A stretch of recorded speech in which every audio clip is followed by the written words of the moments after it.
This is Tales from the Pros, where business leaders and influencers share their stories of inspiration, struggles, and successes. And I'm your host, Michael Georgiou.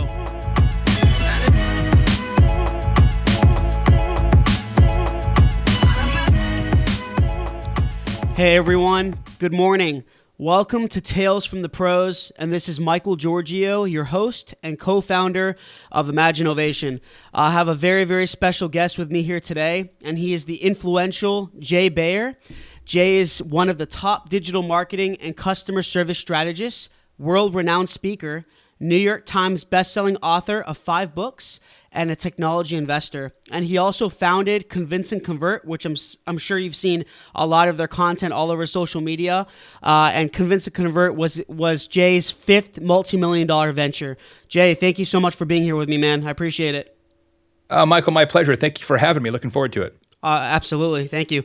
So, Jay, what really caught my attention, just kind of, reaching out to you in regards to this podcast. First of all, you're everywhere on social media. I see you all over Twitter. Me and my company have been following you guys for a long time now, and your content really is amazing. It's just so it gives us a lot of reassurance whether we're doing something right or wrong, and you could see that it's credible information, it's researched, and it's truly valuable. And I think a lot of millions of people around the world can agree with that. So that's really what caught our attention. And thank you. And also your Social Pros podcast. I love it. I've heard you interview a lot of different influencers around the world as well, and business leaders. So that's another reason I wanted to interview you. And you know what's actually crazy? Yeah, we just went over 300 episodes of that show, which is crazy. I've been doing it for almost 8 years. You've been doing that? It's been going on that long? 8 years? That's crazy. Yeah. Wow. Yeah, this is 8th year. So we just we're at episode 306 or something like that. It's crazy. Oh my God. Yeah. And you know what's crazy is that I was actually, I didn't tell you this in the pre-interview, but I was actually on the I think it was the Content Pros. I was on that year and a half ago, I think it was. That's maybe? Awesome. Yeah, we still run that show. We just changed the name of it to the Content Experience, but yeah, we still produce that podcast. Cool, man. Awesome. So just to kind of kick things off, Jay, I want to talk a little bit about your latest book. Can you tell us a little bit about that? Yeah, you bet. My most recent book that's out on the market is called Hug Your Haters. It's all about how to embrace complaints and keep your customers. It's really the first ever kind of modern book on customer service and how to use technology in a customer service context. So how to use social media, ratings and review sites, discussion boards and forums to keep your customers satisfied. And the big move there is that customer service is a spectator sport now, right? People can see how you interact with other customers, whether it's on Facebook or Yelp or anywhere else. And so that requires a fundamental re-examination of how you do customer service and how important customer service is in your company. So that book is out now and is doing great. And I'm just starting to work. Well, I just turned in to my publisher a new book, which will be out late this year in October, of word of mouth and how same is lame. If you want your customers to talk about you, you have to do something different that they actually notice. Cool.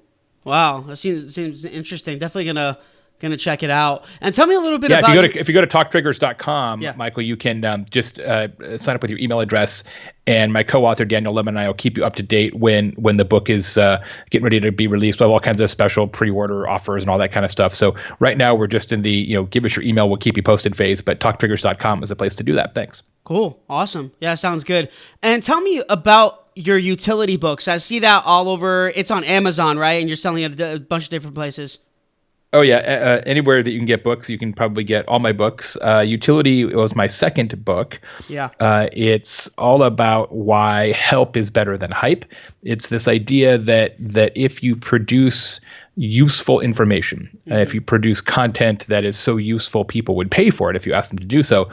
That over time, eventually some percentage of that audience, some percentage of those content consumers will actually do something that benefits your organization. So if you think about my own company, Convince and Convert, we have a very large blog, and we've got 1, 2, 3 podcasts that we produce every week, and a video series and a webinar series and ebook series and all this stuff.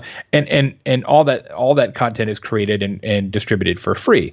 Now that reaches millions of people a year, and some very, very small percentage of those folks end up Yeah. becoming clients or customers, but a larger percentage will advocate on our behalf or say nice things about us, as you did in your kind introduction. And so what utility really requires, and that's spelled Y-O utility if you're looking for it on Amazon or somewhere else, what utility really requires is trust in your customers and trusting that people will reward you eventually.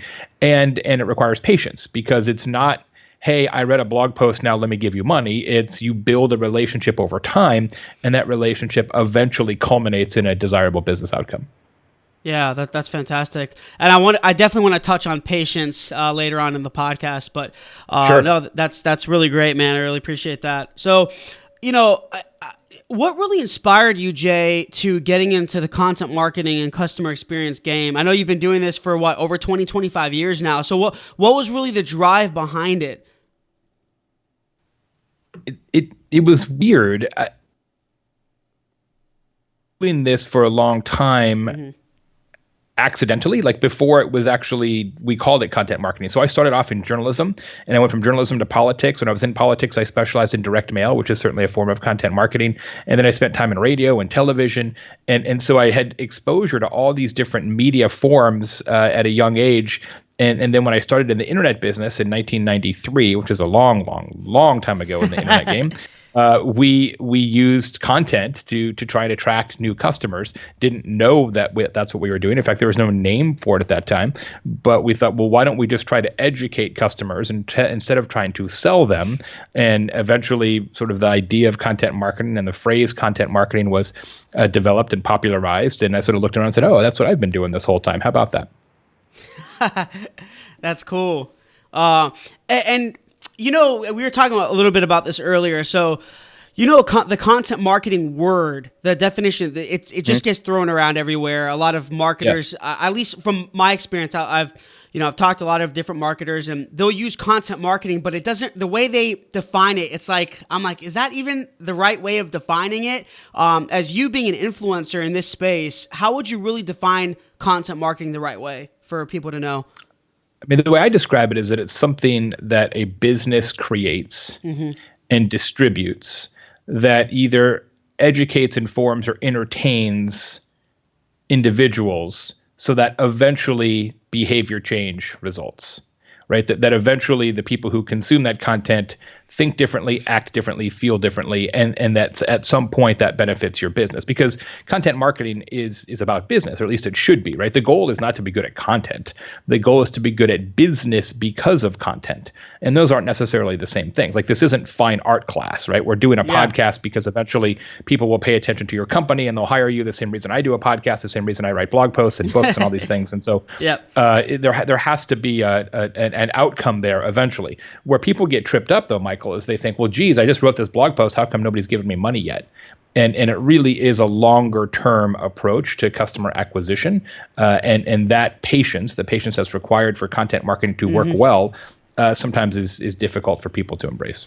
And do you mean, and I agree with you, I mean, so when you say outcome, do you mean as in terms of like, it should be used as kind of a lead gen tactic? You feel like it needs to have some type of, like, for example, SEO, how content SEO play, obviously there's you can't get good rankings on Google without good, valuable content with an intent behind the content, right? So is that kind of what you're talking about, or you feel that? I mean, kind of, but I would take it like one step. The way they feel about it. I would take it one step further. Yeah, it's actually what happens, right? I take it one step further. So what's the point of having good rankings? No one pays you for being number 7 on Google. You don't get any money for that, right? You can't pay your mortgage with retweets either. You can't buy a car with podcast down. Have to be on the path to some sort of success, right? That because you've got better search rankings, more people come to your site, they find you. Once they find you, they engage with your content marketing, and then they fill out a lead form, or they advocate on your behalf, or they call you eventually, right? There has to be something at some point that actually benefits your organization. Otherwise, it's just exposure for exposure's sake, and that's not a business unless you're selling ads. Yeah, absolutely. Because I'm sure you see a lot of people that they just kind of throw content out there, and there's no value on the content. It's kind of just, I would say they're kind of not trying to reinvent the wheel, but I would say I see a lot of content that's just the same. You know what I mean? It's like you see the same. Just okay. Yep. Right, exactly. There's nothing really there that's going to help me. And I think that when they are writing this content, they have to think about, number one, the audience. They have to think about the value they're going to provide to them, and think about how it's really going to inspire them, how they're going to actually help these people who are reading this content. And like you said, there needs to be some type of funnel or outcome or something when they read it. Where is it going to go after that, right? Yeah, I mean, I think people get caught up in, especially people who are content marketing practitioners, they get caught up in, look how great we're doing at content. We have so many page views. We have so many tweets. We have so many followers. We have so many shares. It's like, well, okay, but that's not a business. Yeah. Right. That's just reach, right? That's just awareness, right? So it's not the same thing. So, and I would say when we come in a consulting environment at Convince to Convert and work with big brands on these issues, the first thing we do is we say, stop the random acts of content, right? Stop just making stuff for no reason. Content ain't free, right? You know, it costs time. It costs time and money to make this podcast. It costs time and money to write a blog post. It costs time and money to do an ebook. It costs time and money to do a video. It all costs time and money. It's not free. There's no content tree that you're just like picking things off of for free. And so you just got to make sure that if you're spending the time and money, that there's a reason for that. Right. And a purpose. I completely agree. Oh, that's great. I'm sure a lot of people are going to appreciate that information. So, you know, with you being an influencer in this space, Jay, and this is what I really want to talk about in this episode, is with your experience and your skills in content marketing, customer experience, is that what led you to becoming an influencer in this space, or you think it was something else? For example, like hard work or consistency, or maybe being unique. There's something unique about you or your company. Like, what do you think really was helped you to becoming an influencer in this space? Because you know, I'm sure you hear this a lot. Hey, Jay, how do I become an authority figure in my area? You know what I mean? And I know it's not like a simple this and that, but kind of explain that a little bit. Well, a part of it is being consistent, right? You know, I wrote 4 blog posts a week every week for 8 years, right? And so that's a long time, right? And before I wrote a single blog post, right, I'd started 3 multi-million-dollar companies and started and worked with tons and tons of big brands all over the world and done a lot of other things, right? I didn't just say, hey, I should start a blog today, and I don't actually know anything. And also some of it's consistency. Yeah. Some of it is focus, is to say, okay, this is what I know, and I'm going to create content about what I know. And I think some of it is just, I think it would be disingenuous to suggest that everybody is equally good at creating content, right? Yeah. I'm a better writer than most people. I'm probably better at podcasting than most people. Now, that I'm by no means the best. I'm not even great, but I'm better than if you just grab somebody off the street. And so over time, if you happen to be decent at those things, that's going to help too, right? I mean, you know, yes, you need to be focused, and yes, you need to have a strategy, and yes, you need to be consistent. But at the same time, you know, some blog posts are better than other blog posts because they're just sharper, right? They're just better written, and so that matters too, I think, at some point. Yeah, and you feel that? I mean, obviously, I have this podcast. You guys have a very successful podcast. Was it over 65 or 70,000 downloads a month? Is that something like that? It's well over that, right?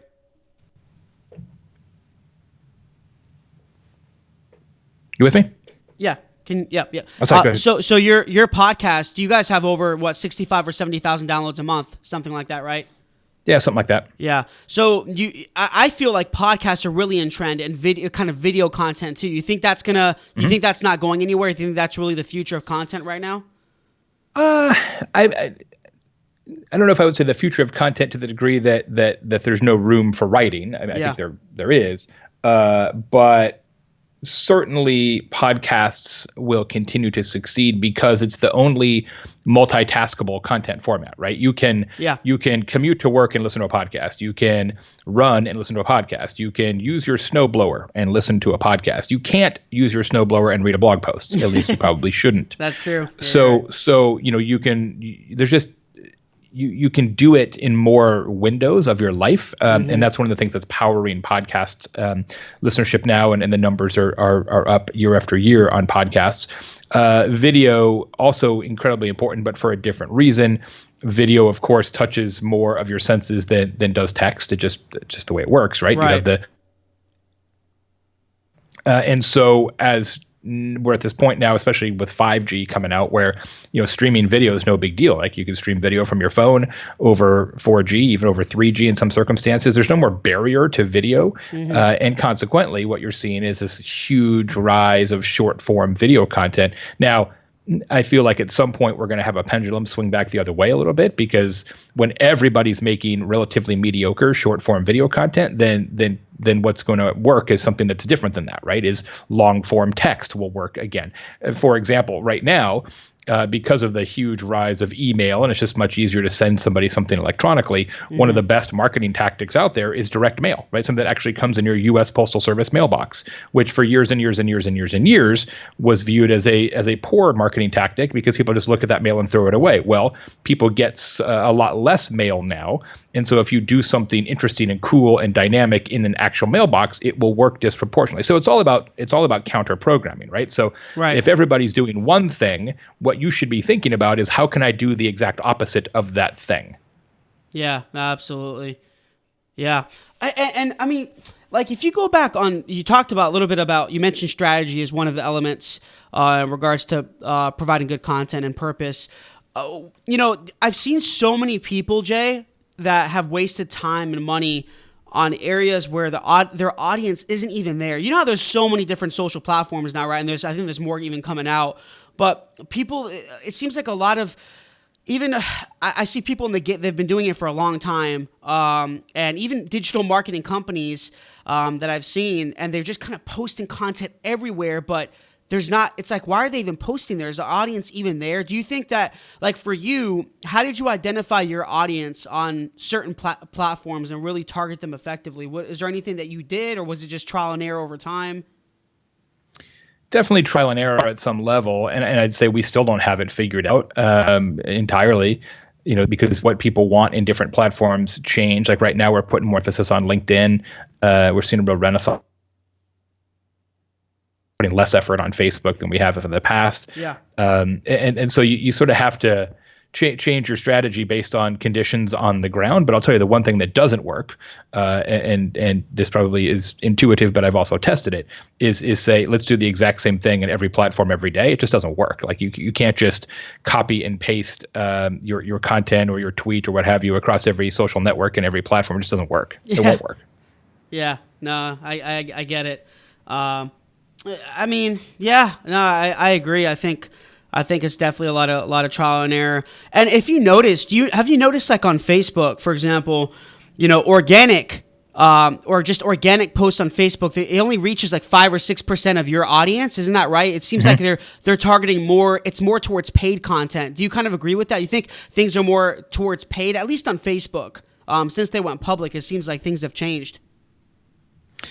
Well, sure. And I think we have to remember, Michael, that Facebook is a public company, right? They have a legal and fiduciary responsibility to maximize profit for their shareholders, not you, right? They're not a utility, right? They're not a public trust. It is not their responsibility to make you money.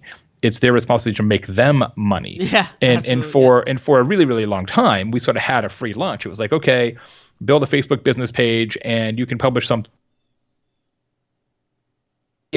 and Facebook's going to cost nothing, right? They won't charge you for the page. They won't charge you to publish.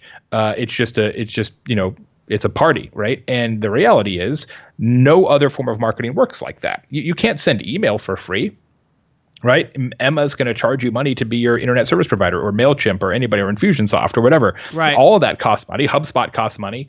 Videos cost money to create. YouTube is still free, but the creation is not free in many cases. And so this expectation that Facebook would give you essentially free advertising forever was probably ridiculous to begin with. And so, I mean, it is an advertising platform now for all intents and purposes. And you either decide to pay or you decide to try and reach your customers somewhere else. Mm-hmm, mm-hmm. And do you feel the same kind of about Twitter? Because they're a massive company as well. And they're seems like they're making a lot of money too. What do you kind of think about Twitter's approach? You think they're very different than Facebook? in terms of organic content? A little bit. I would suggest that organic reach for businesses on Twitter is not as difficult to accrue as it is on Facebook. Some of that is philosophy between the two companies. Some of it's algorithm. Some of it's size. Right. I mean, Facebook literally punishes businesses now. They say content from people is going to rank better than content from businesses. Period. Right. I've noticed that. Twitter has not said that. Twitter has not said that businesses are in second class and people are in first class. Partially because there is no clean way to determine what is a business page on Twitter and what is a personal page. Like you don't sign up for them differently the way you do on Facebook. Right. So from an algorithm standpoint, it's a little bit harder to make that distinction. So I would say that organic reach and organic results is probably a little bit easier on Twitter today. I would also argue that Twitter's advertising mechanics are not quite as easy to use as Facebook's, and so you have fewer people advertising on Twitter, partially because it's harder to do so, and partially because they've had great success with Facebook advertising. So I don't think it's the same. I think it's similar. I would suggest if you look at one and say, hey, the same thing's going to happen, it would of course be Instagram, since Facebook owns Instagram, and what we have seen suppression of business reach and an encouragement of advertising will, I'm almost positive, will happen on Instagram, and you're already seeing evidence of that. Yeah. No, and I like what you kind of talked about with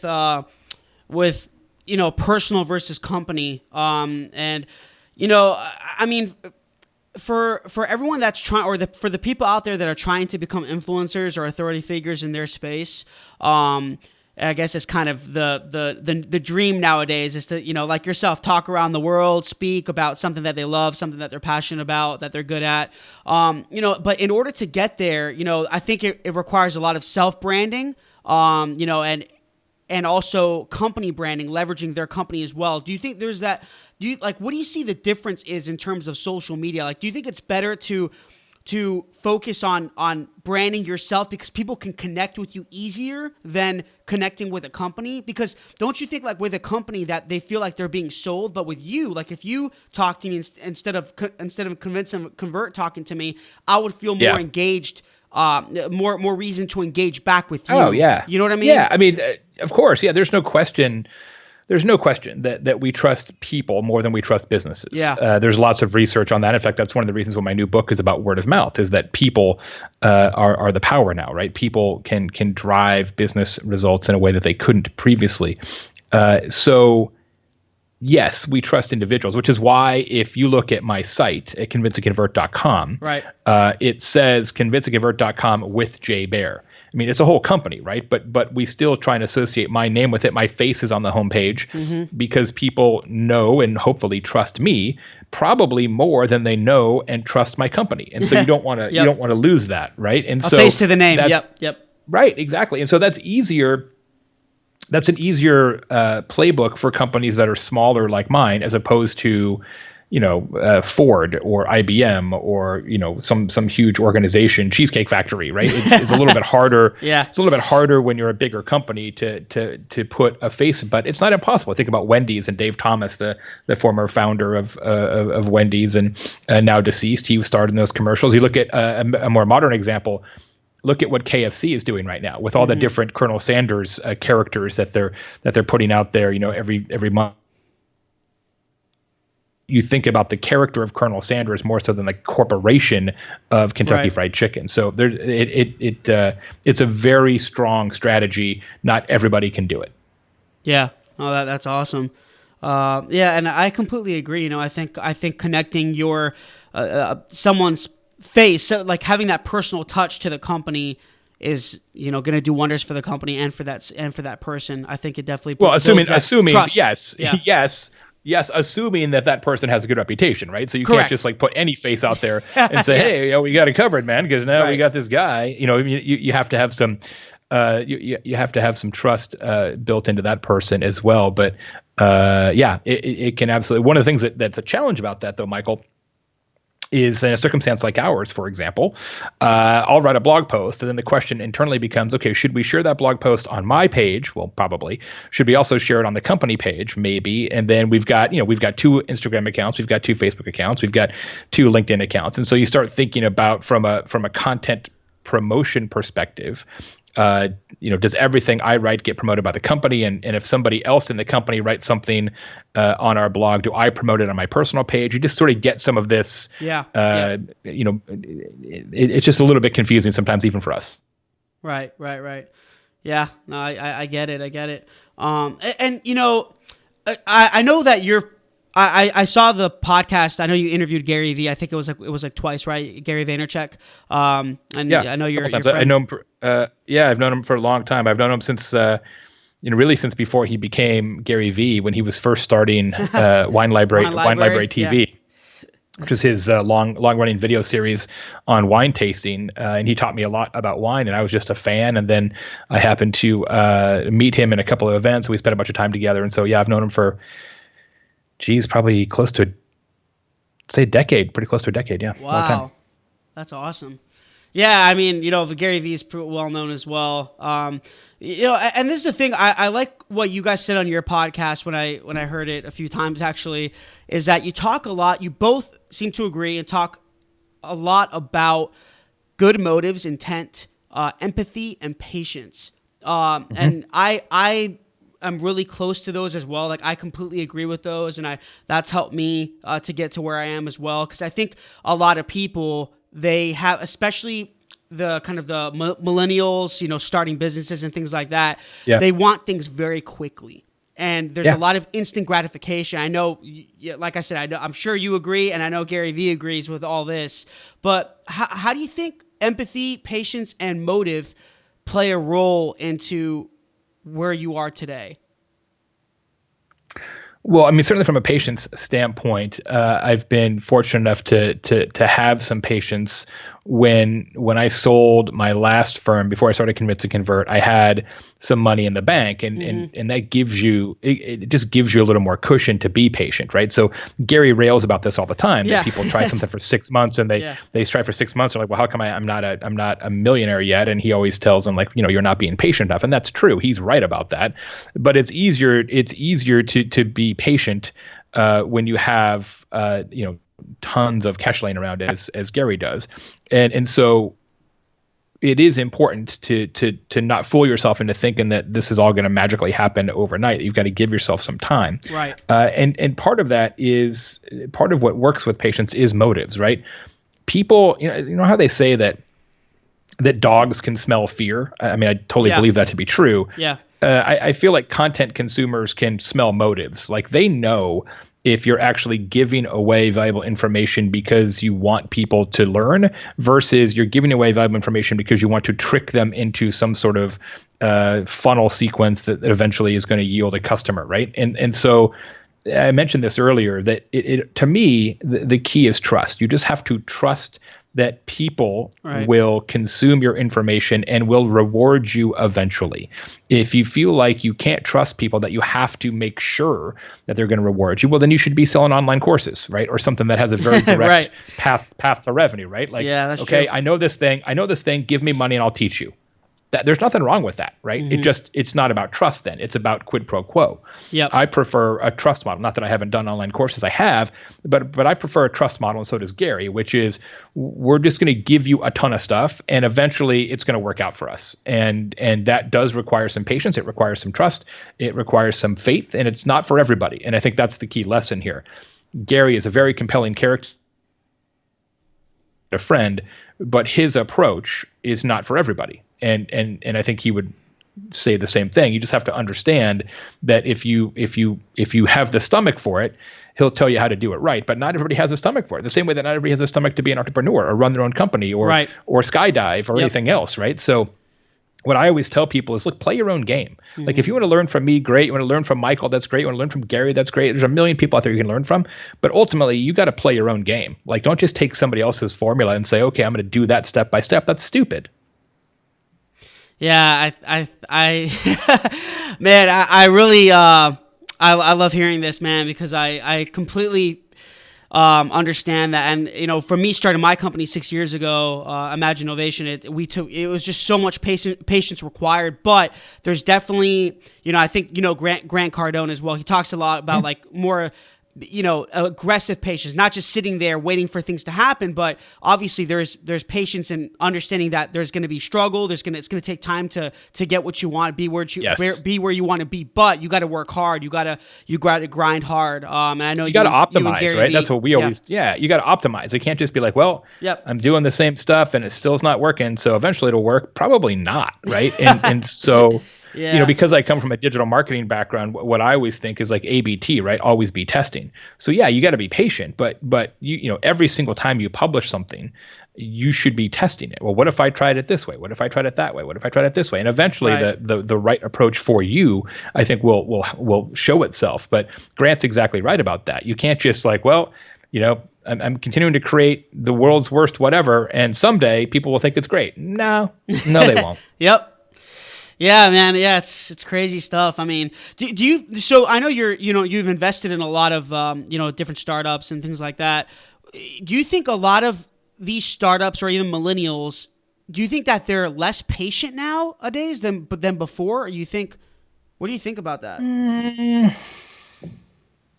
I don't think so. I don't think that startup founders are less patient because they've always been impatient, right? They've never been patient, and that's the nature of a startup founder, and that's probably a good thing. Do I feel like millennials as a generation are less patient in general? Yeah, probably. Weapon to deploy, right. And I think you can look at it two ways. You can say, hey, you're not patient, therefore you are unrealistic. Mm-hmm. And that's one way to look at it. I think it's commonly discussed. But I think the other way to look at it is you're not patient, therefore you're not accepting out of hand of what the current situation is, right? And so, what the flip side of patience is maybe hope, right? Or belief that something can change. And that's always, I think, good in some ways. We have some millennials on my team, and it's always interesting to see how, in my estimation, maybe they're less patient, but I think they're also more optimistic. And that's kind of a refreshing breeze sometimes. Yeah, and it seems like they're not willing to. It seems like they're very willing to put in the hard work and effort into it. So yeah, I mean, look, I when I bring people onto any team, I always find that the best filtering mechanism, at least for me, is somebody who's not willing to accept the status quo. Mm-hmm. Mm-hmm. Right? Yeah, no, I agree. Change or be made better, something like that. Right. I mean, yeah. So, like, aside of patience, Jay, what do you think are, like, what tips would you give some future business leaders, influencers in your space on how to succeed? Well, I'll tell you one thing that's pretty important and also a little bit tricky is that I'll tell you, especially when you're starting out, the most important word in business is not yes, it's no. Mm-hmm. The tendency, especially when you're starting out, is to say, okay, any opportunity that's even conceivably theoretically relevant, I'm going to jump on that opportunity because you're like, I'll do anything. I'll wash cars. I'll bake cookies. Like, you're like, just I'll got to do something. And that tends to mess up your focus, right? Because you're doing all these things that don't really fit together. And so if you have the patience, right, and you have the clarity of what you're really good at, right, I think the better approach is to say, nah, that is a cool opportunity, but I'm not going to do that. I'm going to do this other thing, and I'm going to wait until I can continue to do the things that I'm really, really good at. Derek Sivers, who's an incredible, incredible author and thought leader, maybe among other things, Derek has a terrific saying that I love all the time, which is, when you're presented with an opportunity, whether it's dinner with friends or a podcast or anything else in your life, there's only two options. There's only two answers. And the answers are either hell yes or no. And it's a good way to live your life. It really is. If you're not totally into it, say no, because you're not going to do a great job and you're not going to love it. If you're not totally into it when they ask you, then why would you think you're going to be totally into it halfway through? And so having the courage to say no is, I really believe, one of the key factors to business success, especially for entrepreneurs and early stage companies. Yeah. That's amazing. No, all this is great, Jay. I really appreciate it. So just to kind of close things out, where can everyone find you? I should be relatively easy to find, which I guess is a good thing. The best place to go is convinceandconvert.com, which has our blog, our podcast network, all the content. My personal site for speaking and things along those lines is at jaybaer.com, Baer. And of course, you can find me at Jay Baer on all the social media platforms, Twitter, Facebook, Instagram, LinkedIn, Medium, etc. Perfect. Jay, thank you so much, man. I really appreciate it. It's an honor having you here. I know you're super busy and you're traveling tomorrow, right? So really appreciate taking the time to talk with me. 67 events I'll do this year, something like that. So got to keep the airplane in the air. Busy man. Cool. Well, everyone, thanks, fella. I appreciate it. Yeah, absolutely. Thank you so much, guys, for listening. And this is Michael Georgiou from Tales from the Pros. Thanks, guys. Hey, guys. Thanks a lot for watching Tales from the Pros. Please subscribe to our YouTube page and also follow our social media. There are links somewhere around here. But we really appreciate it, guys. Thanks for all the support. And I'm going to be giving you awesome content continuously. And we look forward to seeing you soon.